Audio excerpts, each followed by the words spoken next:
우리가 앞서 살펴봤듯이 요한복음 10장에서 예수님께서는 자신을 양의 문으로 또 선한 목자로 소개하셨습니다.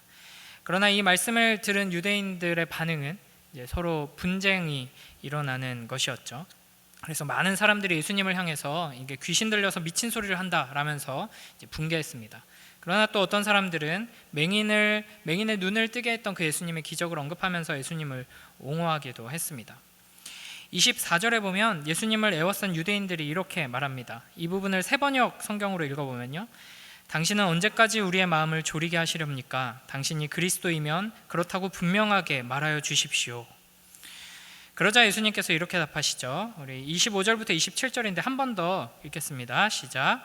예수께서 대답하시되 내가 너희에게 말하였으되 믿지 아니하는도다. 내가 내 아버지의 이름으로 행하는 일들이 나를 증거하는 것이거늘 너희가 내 양이 아니므로 믿지 아니하는도다. 내 양은 내 음성을 들으며 나는 그들을 알며 그들은 나를 따르느니라. 아멘. 사람들은 이제 분명하게 확실하게 내가 그리스도다 이렇게 말씀해 주십시오 라고 말하는데 예수님께서는 내가 이미 말했다, 그리고 내가 이미 너희에게 보여줬다, 증거를 충분히 보여줬다 라고 하십니다.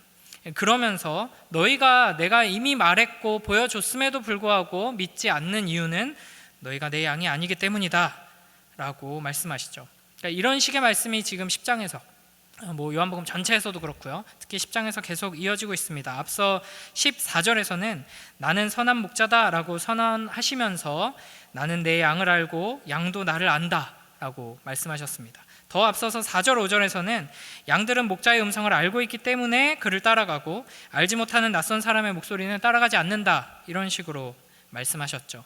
그러니까 양의 문이시면서 선한 목자이신 예수님께서 말씀하시는 양의 가장 큰 특징은 뭐냐면 목자의 음성을 알아듣는다 하는 겁니다. 양은 목자의 음성을 듣고 구별하고 도둑과 강도의 음성을 또 이제 목자의 음성과 다르다는 것을 이제 듣고 알아챌 수 있습니다. 그러니까 우리가 예수님을 만나면, 이제 예수님을 믿고 구원받으면 이제 성령 하나님께서 우리 안에 오셔서 우리로 하여금 거듭남의 은혜를 누리게 하시죠. 그래서 죽어있던 우리 영혼에 참 생명이 들어와서 이제 그때부터 이 신비한 영적인 감각이 우리 안에 깨어나게 됩니다. 이제 그게 바로 목자의 음성을 듣고 구별하는 능력이죠. 마치 태어난 지 얼마 안 되는 아기라고 하더라도 이제 엄마의 그 향기와 또 엄마의 제대로 태어난 지 얼마 안 된 아기들은 제대로 이제 보이지 않는다고 하더라고요. 그래도 이제 엄마가 있는 곳을 찾아서 막 시선을 돌리고 하는 것처럼, 그리고 아무것도 알지 못할 것처럼 보이지만 자기가 지금 배고프다, 불편하다, 무섭다 하는 것을 표현하면서 이제 우는 것처럼 주님께서는 거듭난 사람에게 목자의 음성을 들을 수 있는, 또 구별할 수 있는, 목자의 음성이 아닌 것을 또 분별할 수 있는 그 영적인 감각을 선물해 주신다 하는 겁니다. 그래서 참으로 구원받은 신자라면은 성경에 대한 지식이 아주 깊지 않다고 하더라도 이 신비로운 감각을 가지고 있기 때문에 이것이 과연 진리의 말씀인가, 하나님의 음성인가 하는 것을 이제 분별할 수 있게 됩니다. 강도와 또 때로는 사꾼이 거짓된 메시지를 전한다고 할 때 본능적으로 그걸 알게 되는 이제 그런 감각이 우리 안에 있게 되는 것이죠. 그러니까 뭔가 이제 이 안에 이 생명이 싹트고 주님을 향한 사랑이 싹트는 것이기 때문에 그 주님과 반대되는 것에 대한 그 묘한 거부감이 우리 안에 있게 되는 겁니다. 이게 적절한 예일지는 모르겠지만 이제 개들이 개장수가 가까이 오면은 그걸 알고 막 무서워서 막 오줌 싸고 짖고 한다고 하잖아요. 이제 그런 것처럼 우리가 이제 개장수가 어떤 특성을 가지고 있는지 막 자세하게 알지 못하고 언제 오는지 그런 걸 잘 지식적으로 알지 못한다고 해도 이제 본능적인 어떤 이런 감각들이 우리 안에 심겨지게 된다 하는 겁니다. 저는 이제 드라마를 안 본 지 좀 오래되긴 했는데 이렇게 드라마 같은 거 보면은 이제 오래전에 잃어버린 아들이나 딸을 이제 알아보지 못하고 이렇게 괴롭히고 하는 이제 그런 설정들이 있잖아요. 재벌 부모가 그 아들인지 모르고 딸인지 모르고 막 괴롭히고 막 이렇게 못 살게 구는데 왠지 모르게 자꾸 생각나고 묘하게 끌리는 막 그런 신비한 그런 감각이 이제 우리에게 있게 되는 것입니다. 그러니까 우리가 참으로 거듭난 사람이다 하면은 그리스도께서 우리 안에 이미 그 감각을 심어 주신 것입니다. 아무리 연약하고 미약해도 이 마음속에 예수 그리스도를 사랑하는 그 마음이 있는 것이죠. 물론 우리가 이 세상을 살아가면서 이 세상에 있는 수많은 화려하고 달콤한 것들에 우리의 시선을 빼앗길 때가 많고 또 여전히 우리의 연약함 때문에 그 죄악된 본성으로 말미암아서 그리스도가 아닌 다른 것들을 사랑하고 또 진리를 거부하고 이런 모습들이 있지만 이제 가장 깊은 곳에서는 이 그리스도를 사랑하는 마음, 갈망하는 마음이 이제 있다 하는 것입니다.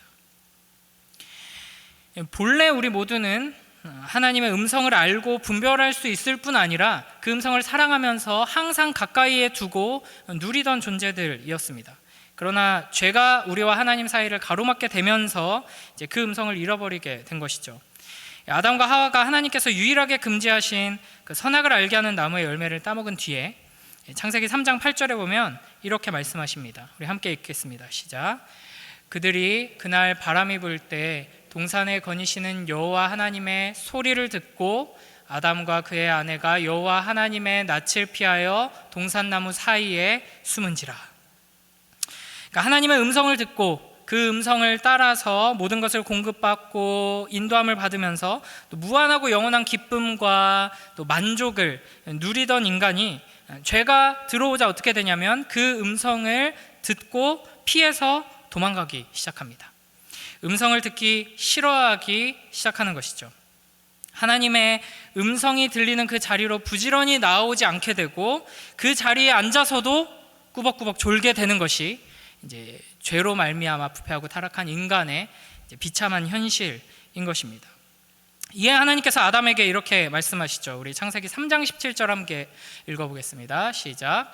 아담에게 이르시되 내가 내 아내의 말을 듣고 내가 내게 먹지 말라 한 나무의 열매를 먹었은즉 땅은 너로 말미암아 저주를 받고 너는 내 평생에 수고하여야 그 소산을 먹으리라. 아멘. 여기에서 이제 내 아내의 말에서 말이라는 단어와 앞서 8절에서 하나님의 소리에서 소리 이 단어가 같은 의미입니다. 그러니까 아담은 하나님의 음성을 듣고 따르지 않고 아내의 말, 이제 정확하게 하면 아내를 통해 흘러들어온 사탄의 말을 들어서 이제 축복에서 저주로, 생명에서 죽음으로, 안식에서 고통으로 이렇게 쫓겨나게 된 것이죠. 우리가 이제 익히 잘 알고 있는 이 장면에서 목자는 하나님이시고 이제 그 목자의 음성을 듣고 따르는 존재는 이제 사람, 인간이고 이제 도둑은 뱀, 원수 마귀였습니다. 이것이 지금도 악한 원수 마귀 사탄이 양들을 사망으로 끌고 가기 위해 하는 일이고 지금도 눈먼 양들이 당하고 있는 비참한 현실입니다. 그러니까 우리가 영적으로 눈이 어두워질 때, 죄에게 모든 것을 내어주기 시작할 때 우리에게 나타나는 가장 큰 특징이 하나님의 음성을 지루하게 느끼는 것, 그 음성이 들리지 않고 그 음성을 피해 달아나는 것입니다. 역사 속에서 계속해서 우리의 참된 목자는 양들의 이름을 각각 불러서 인도하려고 하는 노력을 쉬지 않으셨습니다. 그러나 계속 듣지 않았죠. 이스라엘 역사를 봐도 여러 가지 고난과 고통과 슬픔, 결국에는 하나님께서 약속하신 대로 순종하지 않았기에 약속하신 대로 내려진 저주 때문에 고통스러워하면서 우리에게 목자가 없다, 참된 목자가 어디 있느냐 하면서 한탄하고 울부짖었지만 결국 참된 목자의 음성은 정작 듣지 않는 것이죠. 그래서 참된 목자가 없다고 불평하던 이스라엘에게 하나님께서 예레미야를 보내주셨을 때 이스라엘이 어떻게 했죠? 예레미야를 톱으로 켜서 죽여버렸죠. 그러니까 그 시대도 그렇고 지금도 그렇고 참된 목자를 찾아보기 어려운 시대이기도 하지만 참된 목자가 와서 참된 목자의 음성을 들려줄 때 그것을 듣지 않고 배척하고 죽이는 시대가 계속되고 있는 것입니다.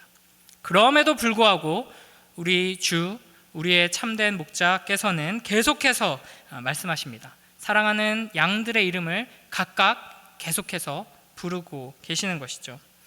그러므로 우리는 주님께서 우리 심령 깊은 곳에 심어두신 이 선한 목자의 음성을 듣고 싶어하는 이 마음을 소중히 여기면서 그 음성을 귀 기울여 듣고 순종하는 복된 자리로 나아가야 할 것입니다. 26절에서 예수님께서는 유대인들이 이토록 예수님의 말씀을 듣고 예수님께서 행하신 표적을 듣고 말씀이신 예수님을 눈앞에 두고 있으면서도 깨닫지 못하고 영접하지 못하는 이유에 대해서 너희가 내 양이 아니기 때문이다 라고 말씀하십니다.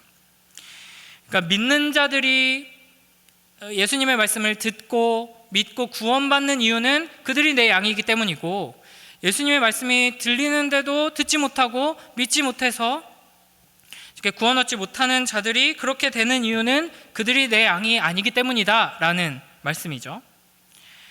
그러니까 왜 누구는 듣고 따르고 구원을 얻게 되고 왜 누구는 듣지 못하고 따르지 않고 믿지 않아서 구원을 얻지 못합니까? 라는 질문에 대해서 예수님께서는 이런 식으로 대답하시는 겁니다. 듣고 듣지 않는 것, 믿고 믿지 않는 것, 이 차이는 양이냐 아니냐에 달려있다.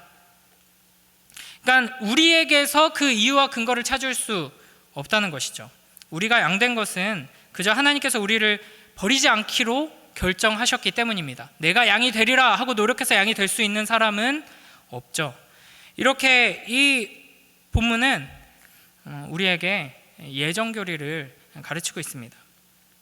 조금 더 앞으로 가서 10장 16절에 보면요, 이렇게 말씀하십니다. 또 이 우리에 들지 아니한 다른 양들이 내게 있어 내가 인도하여야 할 터이니 그들도 내 음성을 듣고 한 무리가 되어 한 목자에게 있으리라. 아멘.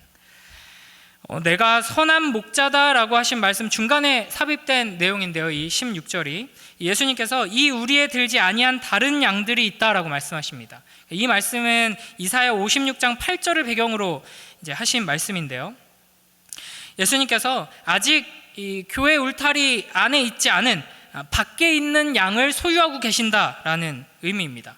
그러니까 이제 지금 교회 밖에 예수님을 알지 못하고 그 음성을 듣지 못하고 심지어는 그 음성을 적극적으로 거절하고 거부하는 것처럼 보이는 존재들 가운데에도 예수님께서 이미 내 소유다, 내 양이다 라고 부르는 존재들이 있다 하는 것이죠.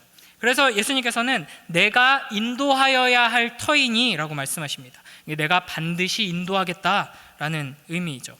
그러니까 이런 표현, 이 단어가 하나님의 작정을 표현할 때 주로 쓰는 단어입니다. 그러니까 확실하고 완벽하고 온전하고 분명하게 이루어질 하나님의 일에 대해서 표현할 때 쓰는 표현이라는 것이죠. 예수님께서는 그들을 예수님의 우리 밖에 있는 것처럼 보이는 그들을 내 양이다 라고 하시면서 부르신다면, 전능하신 주님께서 부르신다면 그 부르심을 거부할 수 있는 존재는 이 세상에 아무도 없을 것입니다.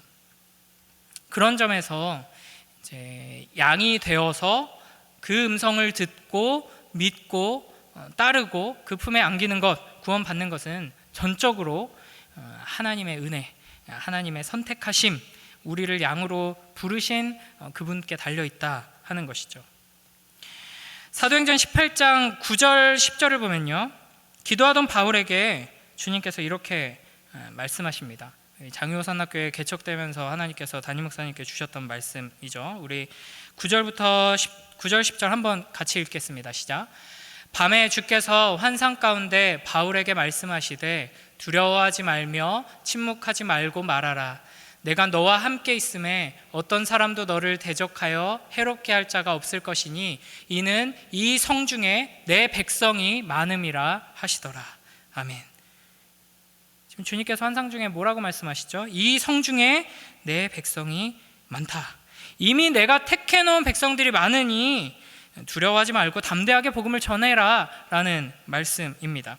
그러니까 아직 복음을 들어보지도 못한 이방인들 가운데 내 백성이 있다라고, 그들을 내 백성이라고 부르고 계십니다.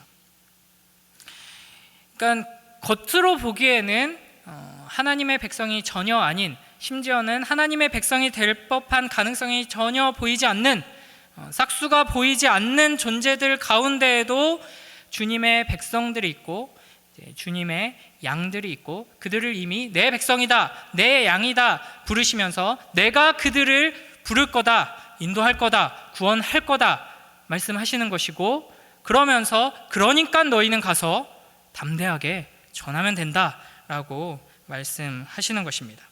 그래서 사도행전 13장 48절에서 이렇게 말씀하십니다. 이것도 함께 읽어보겠습니다. 시작.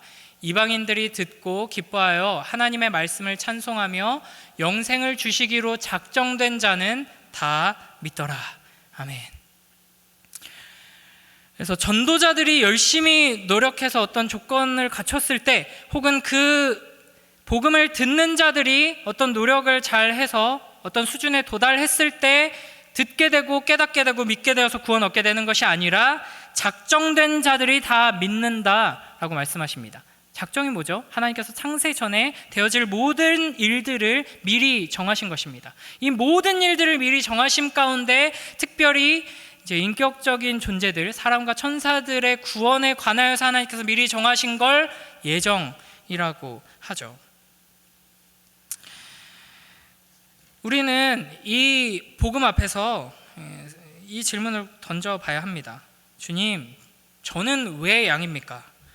저는 왜 죄사함을 갈망하고 하나님의 음성을 듣기를 원하는 양입니까? 나는 왜 듣지 못하고 저 세상 가운데 버려진 것처럼 보이는 저들과 다르게 이 놀라운 은혜 가운데 거하고 있고 이 사랑을 받았습니까? 이에 대한 답은 하나밖에 없습니다. 하나님이 사랑이시기 때문이다. 하나님께서 사랑하기로 결정하셨기 때문이다. 이게 바로 예정 교리의 핵심입니다. 우리 에베소서 1장 3절부터 6절을 함께 읽어보겠습니다. 예정 교리에 대해서 가장 아름답게 표현되고 있는 본문인데요. 함께 읽습니다. 시작. 찬송하리로다. 하나님 곧 우리 주 예수 그리스도의 아버지께서 그리스도 안에서 하늘에 속한 모든 신령한 복을 우리에게 주시되 곧 창세전에 그리스도 안에서 우리를 택하사 우리로 사랑 안에서 그 앞에 거룩하고 흠이 없게 하시려고 그 기쁘신 뜻대로 우리를 예정하사 예수 그리스도로 말미암아 자기의 아들들이 되게 하셨으니 이는 그가 사랑하시는 자 안에서 우리에게 거저 주시는 바 그의 은혜의 영광을 찬송하게 하려는 것이라. 아멘. 에베소서 1장에서는 하나님의 선택, 예정에 대해 말하고 있습니다. 그러니까 하나님께서는 창세 전에 우리를 예정하셨습니다. 하나님께서 창세 전에 우리를 예정하셨다, 선택하셨다 하는 것은 하나님의 선택의 기준, 선택받음으로써 구원받는 그런 기준이 우리에게 있지 않다 하는 것이죠. 우리의 어떤 행위나 조건이나 자격이나 공로에 달려있지 않다는 것입니다. 오직 우리가 알 수 없는 신비로운 하나님의 뜻, 하나님의 사랑, 하나님의 그 선하심에 근거하고 있다 하는 것입니다. 이제 이렇게 본다면은 우리의 구원에 있어서, 우리가 받은 은혜에 있어서 우리가 내세울 것, 자랑할 것은 아무것도 없다는 것을 알 수 있습니다. 우리가 무엇을 하기 전에, 우리가 태어나기도 전에, 심지어는 이 우주가 존재하기도 전에 하나님께서는 우리를 이미 선택해 놓은 것이죠. 심지어는 믿음까지도 주님께서 우리에게 주신 선물입니다.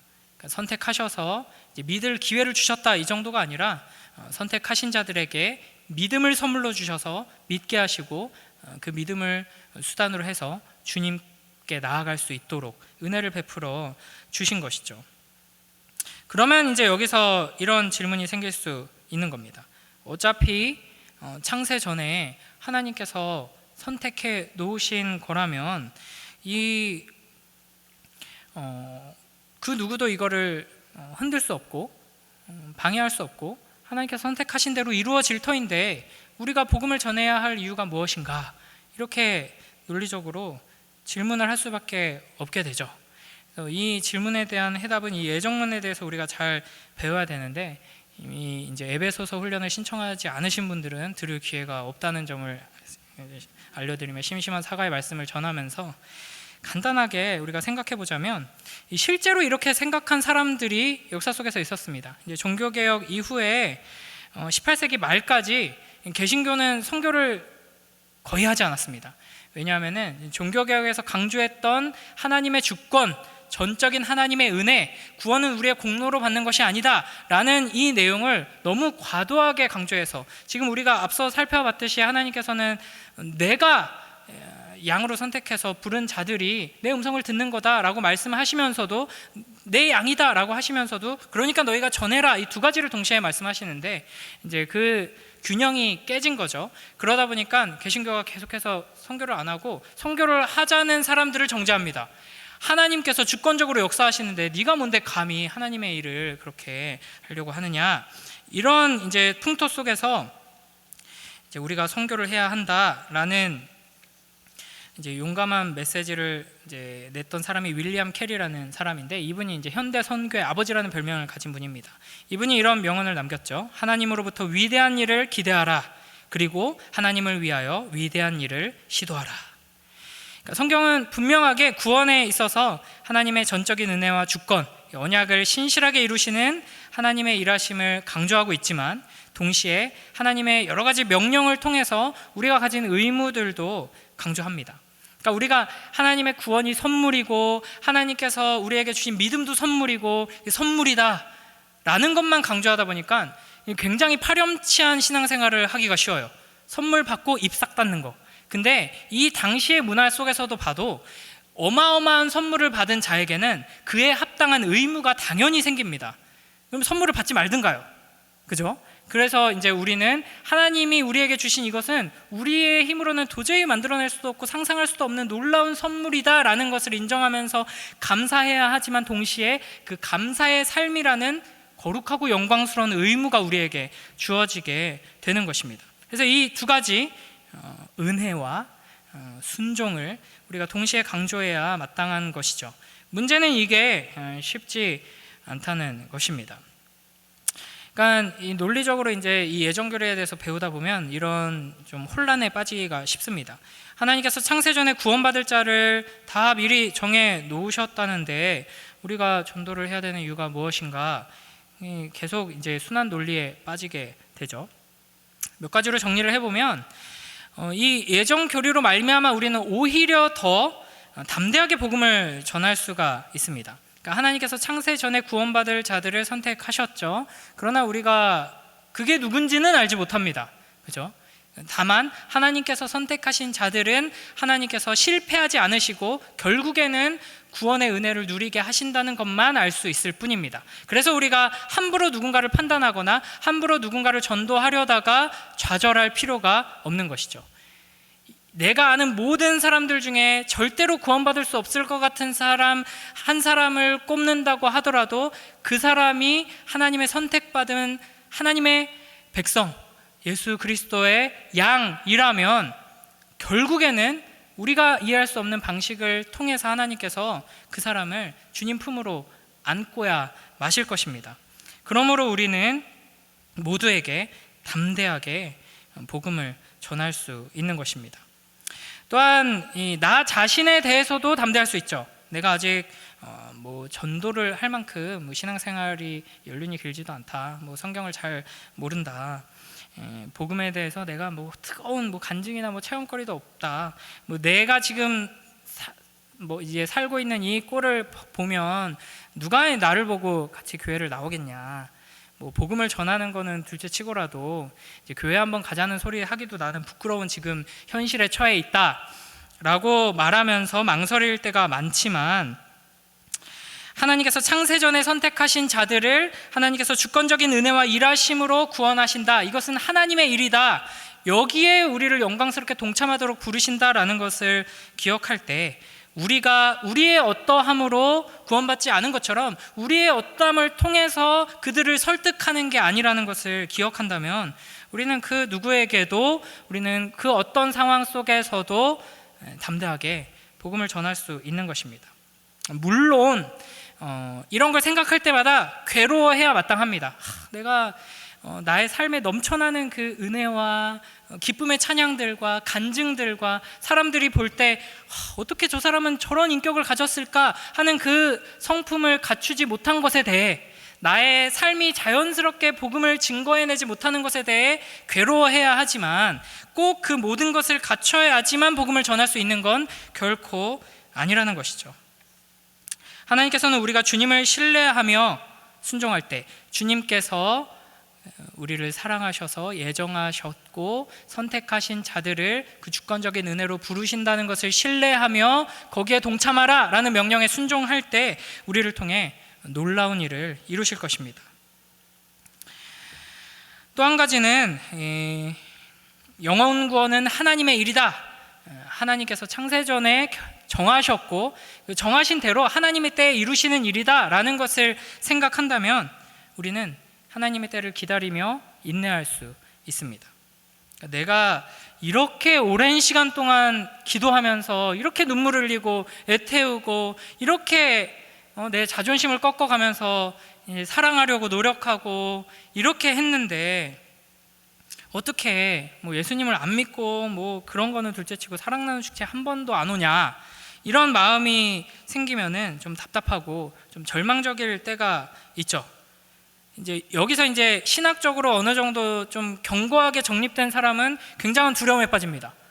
저 사람 하나님이 선택하지 않으신 게 아닐까, 이 생각까지 가게 되면 그 누구도 건질 수 없는 두려움에 빠지게 되죠.